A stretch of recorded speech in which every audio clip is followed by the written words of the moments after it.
Detox your thoughts एक ऐसी किताब है जो सिखाती है कि कैसे हमारे ही विचार हमारी सबसे बड़ी परेशानी बन जाते हैं। इसे लिखा है डॉक्टर एंड्रिया बोनियर ने, जो एक लाइसेंस्ड क्लिनिकल पसिकोलॉजिस्ट हैं। यह किताब पूरी तरह आधारित है acceptance and commitment therapy ACT पर। एक साइंटिफिकली प्रूवन तरीका जिससे हम अपने नेगेटिव थॉट्स को ऑब्जर्व करना, उन्हें स्वीकार करना और उनसे बाहर निकलना सीखते हैं। अब सवाल आता है, इस किताब की जरूरत क्यों है? आज की दुनिया में स्ट्रेस और ओवरथिंकिंग किसी बीमारी से कम नहीं। हर इंसान का माइंड 24 घंटे चलता रहता है, लेकिन ज्यादातर समय वो हमारे खिलाफ काम कर रहा होता है। इस किताब की महत्ता इसलिए है क्योंकि ये हमें सिखाती है कि हम अपने सोचने के पैटर्न को कैसे बदल सकते हैं, कैसे अपने ही माइंड के जाल से बाहर निकल सकते हैं और कैसे जिंदगी को क्लैरिटी, पीस और पर्पस के साथ जी सकते हैं। लेकिन अगर हम ऐसा ना करें, अगर हम अपने टॉक्सिक थॉट्स को ही सच मानते रहें, तो इसके नुकसान साफ दिखते हैं। बिना वजह की चिंता और डर, सेल्फ डाउट और कॉन्फिडेंस की कमी, बार बार गिल्ट और पछतावा, डिसीजन लेने में कंफ्यूजन और धीरे धीरे इमोशनल बर्नआउट। वहीं दूसरी तरफ अगर हम इस किताब के तरीकों को अपनाएं, तो सोचिए क्या क्या फायदे हो सकते हैं। माइंड में शांति और स्पष्टता, खुद पर भरोसा, प्रेजेंट मोमेंट में जीने की कला, फोकस बढ़ना और एक्शन लेना आसान हो जाना, और सबसे जरूरी, खुद से जुड़ाव महसूस होना। इस वीडियो में हम जानेंगे कि हमारे थॉट्स कैसे हमारी लाइफ को कंट्रोल करते हैं, कैसे हम उनसे बाहर निकल सकते हैं और कैसे कुछ सिंपल टेक्निक से हम अपने दिमाग को डिटॉक्स कर सकते हैं बिना किसी स्ट्रगल के। धीरे धीरे, नेचुरली हर चीज को आसान भाषा में समझाया जाएगा ताकि आप इस किताब की ताकत को अपनी जिंदगी में उतार सकें। आप आपके विचार नहीं हैं। डॉक्टर एंड्रिया बोनियोर इस किताब में सबसे पहले हमें एक बेहद जरूरी बात समझाती है। हर विचार जो आपके मन में आता है, वो आप नहीं हैं। वो विचार सिर्फ एक इलेक्ट्रिकल इंपल्स है, ना कि आपकी पहचान।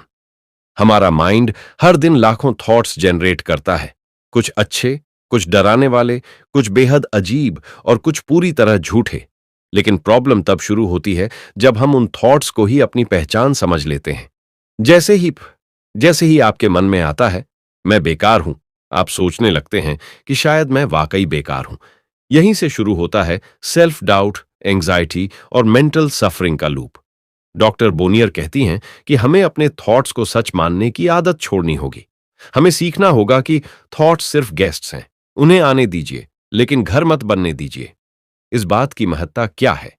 क्योंकि ज्यादातर लोग अपनी जिंदगी उसी लेंस से देखते हैं जो उनका दिमाग उन्हें दिखाता है, और वो लेंस ज्यादातर डिस्टॉर्टेड होता है। जब आप अपने थॉट्स से दूरी बनाना सीखते हैं, तो आप ये समझते हैं कि हर नेगेटिव थॉट सच नहीं होता, हर फियर जरूरी नहीं होता, हर गिल्ट वैलिड नहीं होता। यह अवेयरनेस ही पहला कदम है मेंटल फ्रीडम की तरफ। अगर आप इसे न समझें, तो क्या नुकसान हो सकता है? जब हम अपने टॉक्सिक थॉट से चिपके रहते हैं, तो उसका असर सिर्फ मेंटल नहीं, फिजिकल भी होता है। कांस्टेंट स्ट्रेस और एंग्जाइटी, कंसंट्रेशन की कमी, सेल्फ एस्टीम का गिरना, बॉडी में फटीग और लो एनर्जी, सोशल विथड्रॉवल यानी लोगों से कट जाना, और लंबे समय में डिप्रेशन तक पहुंच जाना। सोचिए, आपका माइंड हर दिन आपको यही कहे कि तू कुछ नहीं कर सकता, तो भला आपका शरीर कैसे उस बात को झुठला पाएगा? अगर आप इस सोच को बदल लें, तो क्या फायदे हो सकते हैं? अपने विचारों पर कंट्रोल नहीं, लेकिन उनसे डिस्टेंस बनाना सीख जाते हैं। इमोशनल क्लैरिटी मिलती है, इनर काल्म और पीस आता है। नेगेटिव इमोशंस कम हो जाते हैं। आप डिसीजन सोच समझ कर लेते हैं, डर से नहीं। और सबसे जरूरी, आप अपने थॉट पैटर्न्स को पहचान कर उन्हें बदलना शुरू कर देते हैं। रोहित एक 26 साल का लड़का है जो एक प्राइवेट कंपनी में काम करता है। हर दिन जब वो ऑफिस जाता, उसका माइंड खुद से कहता, तू बाकी लोगों जितना अच्छा नहीं है, तू हर बार गलती करता है, तेरा प्रमोशन कभी नहीं होगा। वो हर दिन डिमोटिवेटेड महसूस करता, लोगों से नजरें चुराता, मीटिंग्स में चुप रहता, और धीरे धीरे उसका कॉन्फिडेंस खत्म होने लगा। फिर एक दिन उसकी थेरेपी में शुरुआत हुई। थेरेपिस्ट ने सिर्फ एक बात कही, क्या तुम हर सोच को सच मानते हो? उस दिन पहली बार रोहित ने महसूस किया कि मैं हर वो बात मान लेता हूं जो मेरे दिमाग में आती है, जबकि वो सिर्फ एक थॉट होती है, रियलिटी नहीं। धीरे धीरे उसने थॉट्स को ऑब्जर्व करना सीखा, उन्हें जज किए बिना देखना सीखा, और धीरे धीरे उसके थॉट पैटर्न्स बदलने लगे। डॉक्टर एंड्रिया बोनियर कहती हैं कि जब भी कोई नेगेटिव थॉट आए तो उस थॉट के साथ एक लाइन जोड़िए। मैं सोच रहा हूं कि, उदाहरण, मैं बेकार हूं। मैं सोच रहा हूं कि मैं बेकार हूं। मैं कभी सफल नहीं हो पाऊंगा। मैं सोच रहा हूं कि मैं कभी सफल नहीं हो पाऊंगा। यह सिंपल लाइन आपके और आपके थॉट के बीच में डिस्टेंस क्रिएट करती है। आप इंस्टेंटली महसूस करेंगे कि अब वो थॉट आपका हिस्सा नहीं है, वो सिर्फ एक आवाज है जिसे आप ऑब्जर्व कर रहे हैं। इसे रोज प्रैक्टिस करें, खासकर तब जब कोई डर, गिल्ट या डाउट वाला थॉट आए। डॉक्टर बोनियर का यही संदेश है, हम अपने विचार नहीं हैं और हमें उनके अकॉर्डिंग एक्ट करने की जरूरत नहीं। जब आप अपने थॉट्स को ऑब्जर्व करना सीख जाते हैं तो आप उनकी पकड़ से आजाद हो जाते हैं। यही शुरुआत है मेंटल डिटॉक्स की, जहां आप सोचते हैं लेकिन सोच में उलझते नहीं। अगर यह बात आपके दिल को छू गई हो देती, तो याद रखिए, हर थॉट सच नहीं होता और हर फीलिंग आपके फैसले को गाइड करने लायक नहीं होती। अपने माइंड से लड़ना बंद कीजिए। डॉक्टर एंड्रिया बोनियर इस चैप्टर में एक बेहद कॉमन गलती को उजागर करती है। हम अपने नेगेटिव थॉट्स से लड़ते रहते हैं, उन्हें दबाने की कोशिश करते हैं, सोचते हैं कि शायद ये थॉट्स अगर गायब हो जाएं तो हमें सुकून मिलेगा। लेकिन सच्चाई ये है, जितना ज्यादा आप अपने माइंड को कंट्रोल करने की कोशिश करते हैं, उतना ही ज्यादा वो आपके ऊपर हावी हो जाता है। नेगेटिव थॉट्स को जबरदस्ती हटाना या बार बार खुद से कहना सोचो मत, सोचो मत, ये बिल्कुल वैसा ही है जैसे पानी में डूबती बॉल को नीचे दबाने की कोशिश करना, वो और जोर से ऊपर आएगी। डॉक्टर बोनियर इस अध्याय में सिखाती हैं कि एक्सेप्टेंस ही पीस की शुरुआत है। आपके थॉट्स को चेंज करना जरूरी नहीं है, जरूरी है उन्हें समझना, ऑब्जर्व करना और फिर उन्हें वही बनने देना जो वो हैं, सिर्फ थॉट्स। इस बात की महत्ता क्या है? हम अक्सर सोचते हैं, अगर मैं अपने नेगेटिव थॉट से लड़ लूं तो मैं स्ट्रांग बन जाऊंगा। लेकिन दरअसल यही लड़ाई हमें अंदर से और कमजोर करती है। जब आप एक्सेप्टेंस की प्रैक्टिस करते हैं, तब आपका माइंड पहली बार शांत होना शुरू करता है। आप उसे भगाने की कोशिश नहीं करते, बल्कि उसे पास होने देते हैं, बिना जजमेंट के। यही इमोशनल मैच्योरिटी है, यही मानसिक स्पष्टता है। अगर हम हर विचार से लड़ते रहें तो क्या नुकसान होता है? दिमाग हर समय अलर्ट मोड में रहता है, एंग्जाइटी और स्ट्रेस बढ़ जाते हैं, स्लीप डिस्टर्ब होती है, इरिटेशन और मूड स्विंग्स आने लगते हैं। ओवरथिंकिंग कभी खत्म नहीं होता, बल्कि और तेज हो जाता है। आप हमेशा गिल्टी या फ्रस्ट्रेटेड फील करते हैं कि मैं क्यों ऐसा सोचता हूं। यह लड़ाई एक नेवर एंडिंग लूप बन जाती है, जहां आप थक जाते हैं और माइंड और भी कैओटिक हो जाता है। अगर आप एक्सेप्टेंस की प्रैक्टिस करें तो क्या फायदा होगा? थॉट्स के साथ लड़ाई बंद होगी, माइंड शांत रहेगा, बिना फोर्स के इमोशनल एग्जॉस्शन कम हो जाएगी, थॉट पैटर्न्स बदलने की जगह खुद ही धीमे हो जाएंगे। आप खुद को जज करना बंद करेंगे, आप रिएक्ट नहीं, रिस्पॉन्ड करना सीखेंगे। और यही अवेयरनेस है। रिया एक 30 साल की स्कूल टीचर है। उसके माइंड में बार बार एक ही थॉट आता था, मुझसे गलती हो जाएगी। हर बार क्लास में जाने से पहले वो पैनिक करने लगती थी और खुद से कहती, अब ये मत सोचना, स्ट्रांग बनो, ये सब हटाओ दिमाग से। लेकिन जितना वो उन थॉट्स को हटाना चाहती, उतना ही वो स्ट्रांग होकर वापस आते। रिया ने मेडिटेशन एप्स, पॉडकास्ट्स और सेल्फ टॉक सब कुछ ट्राई किया, लेकिन रिलीफ नहीं मिला, क्योंकि वो अपने ही माइंड से लड़ रही थी। फिर उसने एक थेरेपिस्ट से कंसल्ट किया और थेरेपिस्ट ने उसे सिर्फ एक बात सिखाई, सोच को आने दो, पर उसे थामो मत। रिया ने पहली बार अपने अंदर आने वाले थॉट्स को रोका नहीं, बस देखा और आगे बढ़ गई। धीरे धीरे उसके थॉट्स का असर कम होने लगा और कुछ हफ्तों में वो बिना डर के क्लास लेने लगी। डॉक्टर बोनियर एक पावरफुल एसीटी एक्सरसाइज बताती है, लीव्स ऑन अ स्ट्रीम। इसे आप ऐसे समझिए, अपनी आंखें बंद कीजिए, इमेजिन कीजिए कि एक शांत नदी बह रही है। अब हर नेगेटिव थॉट को एक पत्ते की तरह सोचिए। वो पत्ता बहती हुई नदी पर आ रहा है और आगे बढ़ता जा रहा है। आप बस उसे आते हुए देखिए, बिना उसे पकड़ने की कोशिश किए, बिना लड़ाई किए। यह टेक्निक सिखाती है कि थॉट को सिर्फ ऑब्जर्व किया जाए, रिएक्ट नहीं। दिन में 5 मिनट भी यह प्रैक्टिस करें तो माइंड अपने आप शांत होने लगेगा। डॉक्टर बोनियर हमें यह समझाना चाहती हैं कि पीस उस वक्त आती है जब हम माइंड के साथ लड़ाई बंद कर देते हैं। एक्सेप्टेंस कोई हार नहीं है, बल्कि यह सबसे बड़ा इमोशनल स्ट्रेंथ है। जब आप अपने माइंड की बात सुनते हैं लेकिन उस पर एक्ट नहीं करते, तो आप पहले से कहीं ज्यादा मजबूत हो जाते हैं। डिटॉक्स का दूसरा कदम यही है, अपने विचारों से भागना नहीं, उन्हें ऑब्जर्व करना सीखना। परफेक्ट बनने का धोखा। डॉक्टर एंड्रिया बोनियोर इस अध्याय में एक बहुत खतरनाक मानसिक पैटर्न को उजागर करती है, परफेक्शनिज्म, यानी हर चीज में परफेक्ट बनने की चाह, हर काम में 100% निकलने की कोशिश, और अगर थोड़ा भी कम हुआ तो खुद से नफरत, गिल्ट और शर्मिंदगी महसूस करना। किताब साफ कहती है, परफेक्शनिज्म कोई ताकत नहीं है। यह एक मानसिक फंसाव है जिसमें इंसान बार बार गिरता है और खुद को ही चोट पहुंचाता है। डॉक्टर बोनियर बताती हैं कि परफेक्शनिस्ट बनने की इच्छा अक्सर बचपन की कंडीशनिंग, डर और अस्वीकार होने के डर से आती है, और धीरे धीरे यह हमारी पहचान बन जाती है, जहां हम ये सोचने लगते हैं, अगर मैं परफेक्ट नहीं हूं तो मैं कुछ भी नहीं हूं। इस बात की महत्ता क्या है? आज की fast paced high achievement society में परफेक्शनिज्म को एक बैज की तरह पहना जाता है, जैसे कि यह कोई सक्सेस का प्रमाण है। लेकिन सच्चाई उलट है। परफेक्शनिज्म इंसान को लगातार सेल्फ क्रिटिसिज्म, कंपैरिजन और बर्नआउट की ओर ले जाता है। इसलिए इस कॉन्सेप्ट को समझना जरूरी है, क्योंकि जब आप अपनी वर्थ को परफेक्ट बनने से जोड़ते हैं तो आप कभी खुद से सेटिस्फाइड नहीं हो पाते। परफेक्शनिस्ट सोच से क्या नुकसान होता है?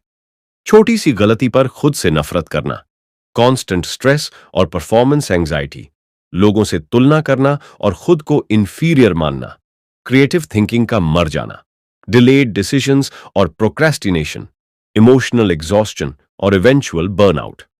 परफेक्शनिज्म सा ऐसा जर है जो दिखता मीठा है लेकिन अंदर ही अंदर इंसान को खोखला करता है। अगर हम इस सोच को डिटॉक्स करें तो क्या फायदे होंगे?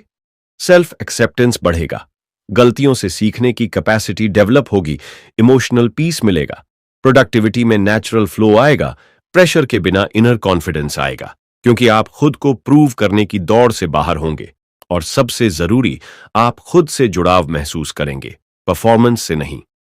आदित्य एक यंग ग्राफिक डिजाइनर है। उसने अपने करियर की शुरुआत बड़े जुनून से की, लेकिन एक चीज उसे हमेशा खा जाती थी, उसका खुद से कहना, जब तक डिजाइन 100% परफेक्ट नहीं होगा, क्लाइंट को नहीं भेजना है। वो एक एक पिक्सल पर 2-3 घंटे लगा देता, फाइल को बार बार डिलीट करता और कई बार डेडलाइन तक सबमिट ही नहीं कर पाता। धीरे धीरे क्लाइंट्स ने उसे अवॉइड करना शुरू किया। उसे लगने लगा कि वो कभी भी अच्छा नहीं कर पाएगा, जबकि असल में प्रॉब्लम उसका काम नहीं, उसका माइंडसेट था। एक दिन मेंटर ने उससे पूछा, क्या तुम्हारा काम बेटर होना जरूरी है या परफेक्ट दिखना? उसने पहली बार समझा, पूर्णतावाद ने उसे स्टक कर दिया था, विकास से दूर। उस दिन से उसने पूरा किया हुआ परिपूर्ण से बेहतर होता है पर काम करना शुरू किया, और उसकी क्रिएटिविटी, स्पीड और कॉन्फिडेंस तीनों बढ़ने लगे। डॉक्टर बोनियोर सिखाती हैं कि परफेक्शनिस्ट पैटर्न से बाहर निकलने के लिए एक सिंपल प्रैक्टिस करें। हर बार जब आप कोई टास्क शुरू करें, अपने माइंड से बोलिए, इस काम को इंप्रूव कर सकता हूं लेकिन इसे परफेक्ट नहीं बनाना। फिर काम कंप्लीट करें और खुद से एक सवाल पूछें, क्या यह इतना अच्छा है कि इसका अगला स्टेप लिया जा सके? अगर हां, तो उसे छोड़ दीजिए, आगे बढ़िए। हर हफ्ते एक बार एक इम्परफेक्ट चीज जानबूझकर पूरी कीजिए, ताकि दिमाग ये सीख सके कि दुनिया आपकी परफेक्शन से नहीं, आपके एफर्ट्स से चलती है। ये स्मॉल शिफ्ट आपको धीरे धीरे उस परफेक्शनिस्ट ट्रैप से बाहर लाएगा। डॉक्टर एंड्रिया बोनियर इस चैप्टर में ये बात बिल्कुल साफ करती है कि परफेक्शनिज्म सेल्फ वर्थ को खा जाने वाली सोच है। यह हमें टेम्पररी पुश करता है लेकिन लॉन्ग टर्म में तोड़ देता है। डिटॉक्स का तीसरा कदम यही है, परफेक्ट दिखने की जगह रियल बनना। जब आप खुद को कंप्लीट नहीं बल्कि इवॉल्विंग समझते हैं, तभी आप अपने माइंड से आजादी की तरफ बढ़ते हैं, अपने अंदर के आलोचक को शांत करना। किताब डिटॉक्स योर थॉट्स हमें यह सिखाती है कि असली आजादी हमारे विचारों से आती है, लेकिन सबसे ज्यादा जहरीले विचार बाहर से नहीं, हमारे खुद के अंदर से आते हैं। डॉक्टर एंड्रिया बोनियोर इस किताब में बताते हैं कि एक बहुत बड़ा कारण जो लोगों को एंग्जाइटी, लो कॉन्फिडेंस और डिप्रेशन की ओर ले जाता है, वो है इनर क्रिटिक, यानी हमारे मन के अंदर बैठा वो जज जो हर बात पर हमें नीचा दिखाता है। अब सोचिए, अगर कोई इंसान दिन भर आपको सुनाता रहे कि तू कुछ नहीं कर सकता, तेरे में काबिलियत नहीं है, तू बेवकूफ है, तू कभी सफल नहीं होगा, तो क्या आप कभी शांत रह पाओगे? नहीं। और अफसोस की बात यह है कि ये इंसान कोई और नहीं, बल्कि आप खुद होते हो, आपका इनर क्रिटिक। इस चैप्टर की अहमियत क्या है? अगर हम इस इनर क्रिटिक को पहचानना और शांत करना नहीं सीखते, तो ये धीरे धीरे हमें अंदर से खा जाता है। ये हमारी सेल्फ इमेज को कमजोर करता है, डिसीजन लेने में डर पैदा करता है, पब्लिक स्पीकिंग में डराता है और रिलेशनशिप्स में इनसिक्योरिटी पैदा करता है। इस किताब में बताया गया है कि इनर क्रिटिक को हराना नहीं है, उससे डरकर भागना भी नहीं है, बल्कि उसे पहचान कर डिटॉक्स करना है। क्या नुकसान होते हैं इस इनर क्रिटिक के चलते? लगातार खुद को नीचा दिखाना, छोटी गलतियों पर बार बार गिल्ट फील करना, दूसरों से खुद की तुलना करके दुखी रहना, कॉन्फिडेंस खत्म होना, ओवर थिंकिंग की लत लग जाना, यहां तक कि कई लोग बिना कुछ शुरू किए ही हार मान लेते हैं, क्योंकि उनके अंदर का आलोचक उन्हें रोक देता है। सौरभ एक 24 साल का लड़का था। उसने कई बार इंटरव्यूज दिए, लेकिन हर बार असफल रहा। हर रिजेक्शन के बाद वो खुद से कहता, मैं कभी किसी जॉब के लायक नहीं हूं, मुझ में कोई टैलेंट नहीं है, लोग मुझसे ज्यादा स्मार्ट हैं। धीरे धीरे सौरभ ने कोशिश करना बंद कर दिया। उसका इनर क्रिटिक इतना तेज हो गया कि अब वो कोई भी नया कदम उठाने से डरता था। लेकिन एक दिन उसने थेरेपी ली और वहां उसे सिखाया गया, विचार तथ्य नहीं होते। मतलब आपके मन में आने वाला हर विचार सच नहीं होता। उसे यह सिखाया गया कि कैसे अपने इनर क्रिटिक को पकड़ना है, उसे एक नाम देना है, और जब भी वो बोले तो उसे पहचान कर कहना है, तू फिर से आ गया, लेकिन अब मैं तुझे कंट्रोल नहीं करने दूंगा। अब जानिए कैसे करें इनर क्रिटिक को डिटॉक्स। इनर क्रिटिक को नाम दो, जैसे जजी, नग्गी या कुछ भी, ताकि आप उसे एक अलग आइडेंटिटी दे सको। वो क्या बोलता है उसे लिखो। जैसे ही वो आलोचक एक्टिव हो, आप एक डायरी में उसके शब्दों को नोट करो। इससे आप खुद देख पाओगे कि वो कितना एग्जैजरेट करता है। सच और झूठ अलग करो, हर विचार को चैलेंज करो। क्या ये सच है? क्या मैंने पहले कभी ऐसा किया है? पॉजिटिव वॉइस को जगह दो। इनर क्रिटिक बोलता है तू फेल हो जाएगा। आप जवाब दो, शायद, लेकिन कोशिश किए बिना कैसे पता चलेगा। Practice self compassion. खुद से वैसे बात करो जैसे आप अपने किसी बहुत प्यारे दोस्त से करते। एंड्रिया बोनियर बताती हैं कि थॉट्स को हटाने की जरूरत नहीं है, बस उन्हें पहचान कर न्यूट्रल करना जरूरी है। इनर क्रिटिक को कोई राक्षस मत बनाओ, बल्कि उसे एक ओल्ड रेडियो समझो जो कभी कभी बेवकूफी भरी बात करता है, और अब आपके पास ऑप्शन है उसे बंद करने का। याद रखो, आप वो नहीं हो जो आपका इनर क्रिटिक कहता है, आप वो हो जो आप हर रोज बनने की कोशिश करते हो। अपने मूल्य के अनुसार जियो, डर के अनुसार नहीं। एंड्रिया बोनियर की किताब डिटॉक्स योर थॉट्स में बताया गया है कि अगर हम चाहते हैं कि हमारी जिंदगी में स्थिरता, सुकून और आत्मसम्मान बना रहे, तो हमें अपने मूल वैल्यूज यानी जीवन के मूलभूत सिद्धांतों के अनुसार जीना सीखना होगा, न कि डर के आधार पर। यह अध्याय हमें सिखाता है कि हमारे सभी छोटे बड़े फैसलों के पीछे या तो डर होता है या फिर मूल्य, और दोनों के परिणाम बिल्कुल अलग होते हैं। इसकी जरूरत क्यों है? आज की दुनिया में हम ज्यादातर समय डर के आधार पर जीते हैं। अगर मैंने ये नहीं किया तो लोग क्या कहेंगे? अगर मैं बदल गया तो कोई साथ छोड़ेगा? अगर मैं ना कह दूंगा तो लोग नाराज हो जाएंगे। और इसी डर से हम ऐसे काम करते जाते हैं जो हमारे अंदर के इंसान से मेल ही नहीं खाते। पर नतीजा क्या होता है? भीतर से खुद के लिए नफरत, लगातार गलत फैसले और जीवन में उद्देश्य की कमी। कैसे हमारे विचार हमें नुकसान पहुंचाते हैं? जब भी हम डर के आधार पर सोचते हैं तो हमारा दिमाग हमेशा वर्स्ट केस सिनेरियो बनाता है। हम हर बात में खतरा खोजते हैं, अस्वीकार होने का डर, अकेले छूट जाने का डर या आलोचना का डर। ये भय धीरे धीरे एंग्जाइटी, ओवरथिंकिंग और सेल्फ डाउट में बदल जाता है और फिर हमें लगता है कि हम किसी भी निर्णय के लायक ही नहीं हैं। प्रियांश नाम का एक लड़का था। वो बचपन से ही बहुत मेधावी था, लेकिन कॉलेज के बाद जब उसने नौकरी में कदम रखा तो हर बात में बस एक ही सोच रहती, अगर मैंने गलती की तो सब हंसेंगे, अगर मैंने अपनी बात रखी तो लोग क्या सोचेंगे। इस डर के कारण वो हर बार पीछे हट जाता। उसके सारे फैसले सेफ होने लगे, न कि सही। धीरे धीरे उसे अपनी जिंदगी से घुटन महसूस होने लगी, क्योंकि वो उन चीजों को चुन ही नहीं पा रहा था जो उसके दिल के करीब थीं, जैसे सोशल वर्क, क्रिएटिविटी या ट्रैवल। लेकिन एक दिन एक थेरेपिस्ट ने उसे एक साधारण सवाल पूछा, अगर डर हट जाए तो तुम क्या चुनते? इस सवाल ने प्रियांश की सोच ही बदल दी। उसने अपनी जिंदगी को फिर से देखने की कोशिश की और पाया कि वो दूसरों की सोच से ज्यादा अपने कोर वैल्यूज, ईमानदारी, समाज सेवा और आत्म आदर को महत्व देना चाहता है। धीरे धीरे उसने फियर बेस्ड डिसीजंस को छोड़ना शुरू किया और अपने मूल्यों के आधार पर जीना शुरू किया। अब असली बात, कैसे डिटॉक्स करें इस सोच को?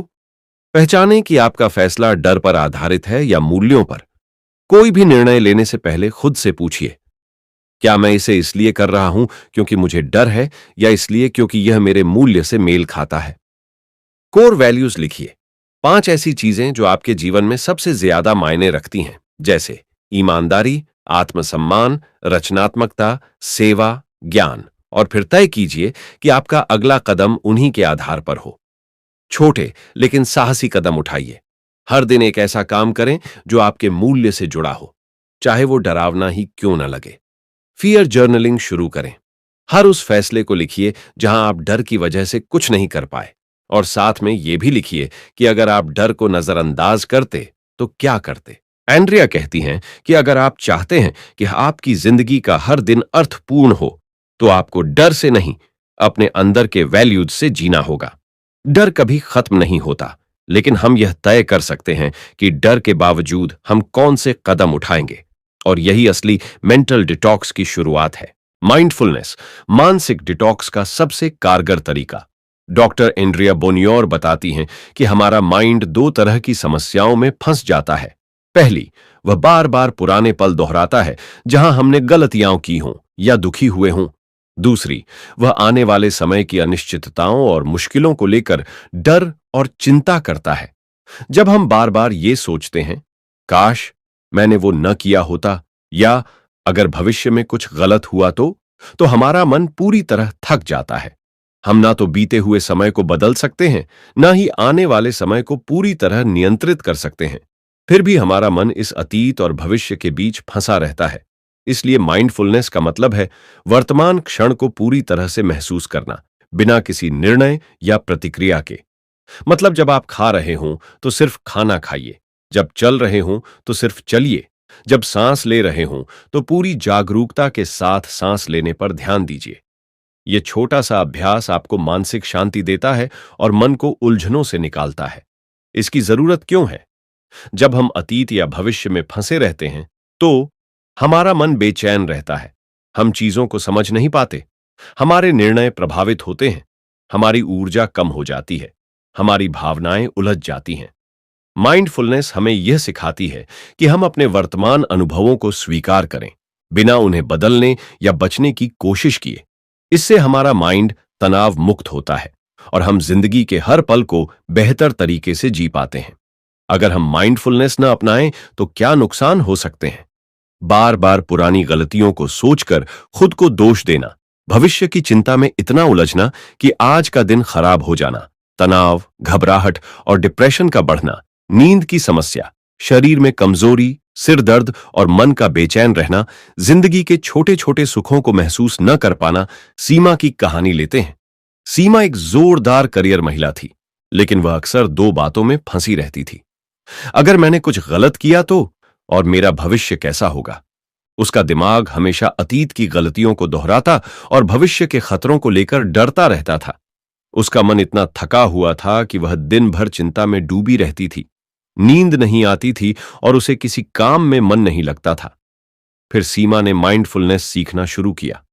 रोजाना 10 मिनट ध्यान में वह सिर्फ अपनी सांसों पर ध्यान देती, अपने शरीर की हर सेंसेशन को महसूस करती, कभी भी किसी विचार को अच्छे या बुरे के रूप में जज नहीं करती थी। धीरे धीरे सीमा ने महसूस किया कि उसका मन शांत हो रहा है, उसे नींद अच्छी आने लगी और उसका काम करने का मन भी बढ़ा। माइंडफुलनेस कैसे करें? शांत जगह चुनें। रोजाना 5 से 10 मिनट के लिए ऐसी जगह जाई जहां आप बिना किसी डिस्टरबेंस के बैठ सकें। सांसों पर ध्यान दें। अपनी आंखें बंद करें और अपनी सांसों को महसूस करें। हवा कैसे नाक में आती है, कैसे बाहर जाती है। मन भटकने पर वापस लाएं। अगर आपका मन किसी विचार में चला जाता है तो उसे बिना क्रोध या शिकायत के पहचानें और धीरे से अपना ध्यान सांस पर वापस ले आएं। हर दिन अभ्यास करें। धीरे धीरे समय बढ़ाते जाएं और ये अभ्यास अपने दैनिक जीवन का हिस्सा बनाएं। एंड्रिया बोनियोर बताती हैं कि माइंडफुलनेस से हम अपने मन के चक्र को तोड़ सकते हैं, जो हमें अतीत और भविष्य के डर में फंसा कर रखता है। ये टेक्निक आपको अपने विचारों के एक बेहतर ऑब्जर्वर बनना सिखाती है, जो कि सोच को नियंत्रित करता है, बजाय इसके कि सोच हमें नियंत्रित करे। आपका मन अतीत या भविष्य में भटक सकता है, लेकिन आपकी ताकत यह है कि आप इसे वर्तमान में वापस ला सकते हैं। और यही माइंडफुलनेस का असली जादू है। जब आप वर्तमान में रहते हैं तो न तो पुरानी गलतियों का बोझ होता है और न भविष्य की चिंता। बस शांति, साफ दिमाग और एकाग्रता होती है। वर्तमान में कदम उठाने की ताकत, डर के बावजूद आगे बढ़ना। एंड्रिया बोनियोर बताती हैं कि जिंदगी में बहुत से लोग इस समस्या से जूझते हैं। वे बार बार सोचते हैं, चिंतित होते हैं और अंततः कोई काम शुरू ही नहीं कर पाते। ये ओवरथिंकिंग हमारे दिमाग को रोक देता है और हम अपॉर्चुनिटीज को खो देते हैं। लेकिन असली ताकत यही है, डर के बावजूद आगे बढ़ना। डर हर किसी के मन में होता है, पर जो लोग अपने डर को कदम बढ़ाने का बहाना नहीं बनने देते, वही असली सफलता पाते हैं। क्यों यह इतना महत्वपूर्ण है? जब आप ज्यादा सोचते हैं तो आपका दिमाग निर्णय लेने में उलझ जाता है। आप सोचते रहते हैं, क्या अगर मैं गलत फैसला ले लूं? क्या लोग मेरा मजाक उड़ाएंगे? अगर मैं असफल हो गया तो? इस तरह के सवाल आपको एक्शन लेने से रोकते हैं। आप सोचते समझते ही रह जाते हैं और जिंदगी की गाड़ी वहीं की वहीं खड़ी हो जाती है। किताब कहती है, यही वह जगह है जहां आपको डर के साथ साथ अपने वैल्यूज और पर्पस को पकड़ना होता है।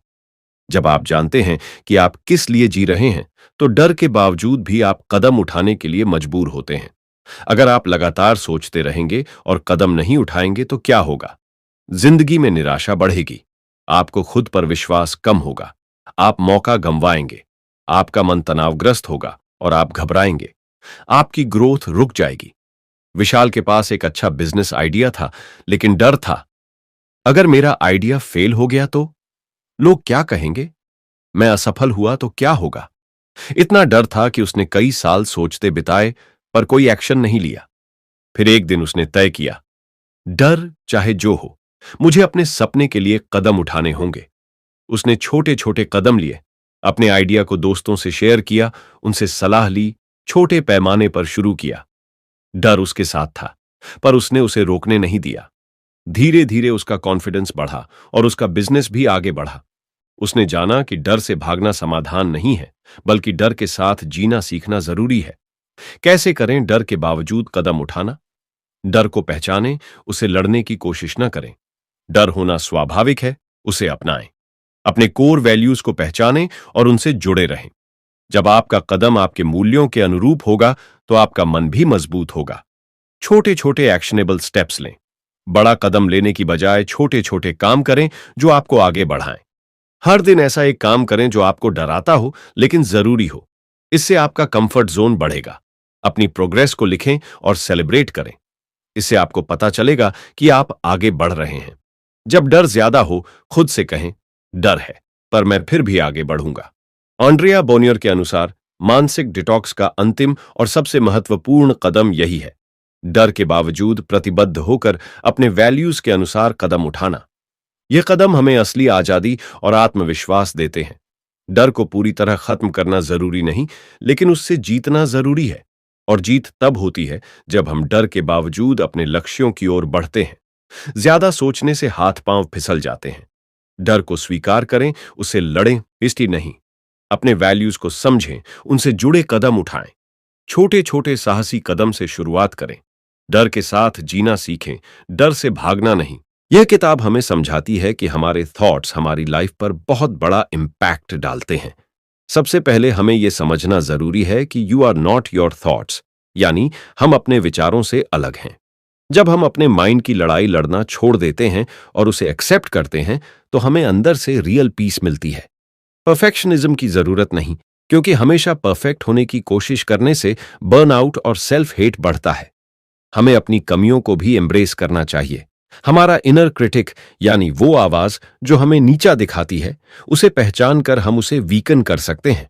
जब हम डिसीजंस डर की वजह से लेते हैं तो हम श्रिंक हो जाते हैं, लेकिन अगर हम अपने कोर वैल्यूज के हिसाब से चलते हैं तो हम ग्रो करते हैं। इसलिए अपने वैल्यूज को पहचानना और उनके अनुसार जीना बहुत इंपॉर्टेंट है। माइंडफुलनेस हमें सिखाती है कि हम प्रेजेंट मोमेंट में रहें, क्योंकि जब हम पास्ट या फ्यूचर में फंसे रहते हैं तो एंग्जाइटी बढ़ती है। ध्यान और अवेयरनेस से हमारा माइंड काल्म और फोकस्ड रहता है। सबसे जरूरी बात है एक्शन लेना। ओवरथिंकिंग और वरिंग से हम फ्रोजन हो जाते हैं, लेकिन हमें अपने फियर्स को एक्सेप्ट करके छोटे छोटे स्टेप्स के साथ कमिटेड एक्शन लेना चाहिए। यही वे है मेंटल डिटॉक्स का। इस तरह हम नेगेटिव थॉट्स और फियर्स से मुक्त होकर एक पीसफुल, फोकस्ड और मीनिंगफुल लाइफ जी सकते हैं। अगर आपको यह वीडियो पसंद आया हो तो प्लीज सब्सक्राइब करना ना भूलें। आपकी सपोर्ट से मैं ऐसे और मूल्यवान कंटेंट लेकर आ सकता हूं। धन्यवाद। बहुत।